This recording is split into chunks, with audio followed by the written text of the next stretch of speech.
Bonjour à toutes, bonjour à tous.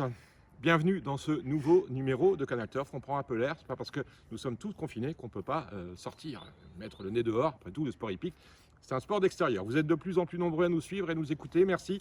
Et vous likez, vous partagez sur vos réseaux sociaux préférés. Au programme de cette édition consacrée aux courses de ce vendredi 3 avril, vos actualités, le programme des courses du jour, des chevaux à suivre et éventuellement à jouer. Un mot sur le Quintet Plus, disponible sur PMU.fr et qui sera couru au galop à Singapour sur les l'hippodrome de Kranji. Alors vous êtes prêts? Eh bien en route pour ce nouveau numéro de Canal Turf Info. Je vous le disais hier, la championne du trot monté Ulka Deschamps a donné naissance à un fils de Bold Eagle, son nom Kulk Deschamps. Voilà, je ne l'avais pas hier, je l'ai aujourd'hui et je remercie Tommy Dumoulin pour cette précision. Puisque nous parlons d'élevage, un mot sur celui-ci dont les problèmes en période de confinement sont bien réels. Au trot, il fait débat, la jument étant obligée de se déplacer sur le lieu d'insémination, autrement dit là où est les talons, pour y recevoir, dans la grande majorité des cas, du sperme frais.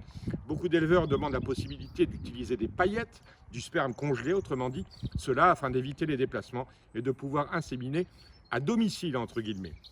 Au galop, on peut imaginer que le débat, même s'il n'est pas encore entré dans la sphère hippique, est bien réel, la jument devant souvent convoyer et stationner hors de nos frontières pour y recevoir la semence d'un grand sire en monte naturelle exclusivement.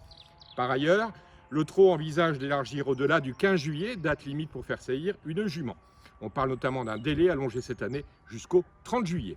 Il est encore trop tôt, évidemment, pour mesurer l'impact de cette crise sanitaire sur le nombre de juments saillies cette année, tant chez le pur sang que chez la QPS et le trotteur français.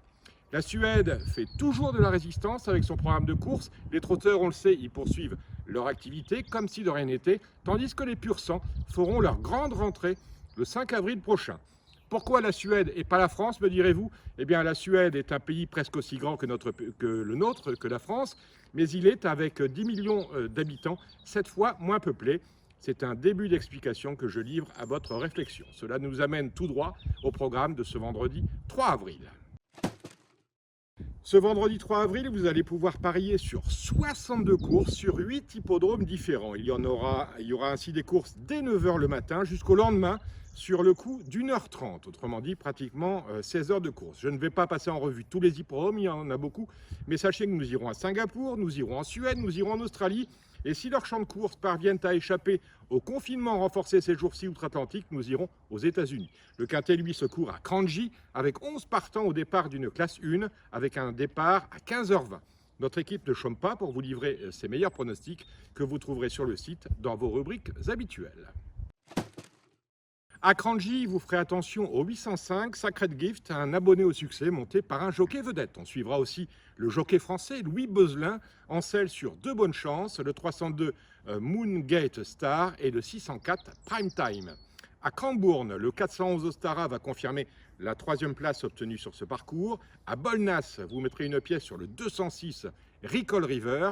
À Calmar, le 109 Bézag vient de se classer 3e sur cette piste. Il devrait confirmer. Et à Redcliffe, en Australie, attention au 102 Eternal Promise qui semble être la jument de la course. Passons maintenant au Quintet où ils ne sont que 11. Alors ce n'est pas très grave vu la faible levée quotidienne de ce qui reste pourtant le jeu leader de la gamme du PMU, puisque la levée quotidienne se situe entre 200 et 250 000 € sur PMU.fr. Si malgré tout cela vous tente, chacun fait ce qu'il veut, après tout, vous partirez du 2 et du 3 qui ont tous les deux pris les 2 premières places d'un groupe 3 début janvier sur cette piste. Je vous rappelle que c'est la 7e course de la Réunion et que le départ en sera donné à 15h20. Alors avant de vous donner rendez-vous demain, même endroit, même heure, sachez que ce programme c'est le vôtre. À ce titre, si vous avez une information à porter à la connaissance de ceux qui nous regardent, ou même si vous souhaitez intervenir dans cette émission, on peut faire des interviews, vous pouvez le faire. Pour cela, un numéro de téléphone est mis à votre disposition, le 07 64 08 48 51. Vous pouvez également nous envoyer un mail, info19@canalturf.com, cela s'affiche en bas de votre écran. Vous êtes de plus en plus nombreux à nous suivre, alors vous connaissez la manip. On like, on partage et on se retrouve demain, même endroit, même heure. Ciao, merci.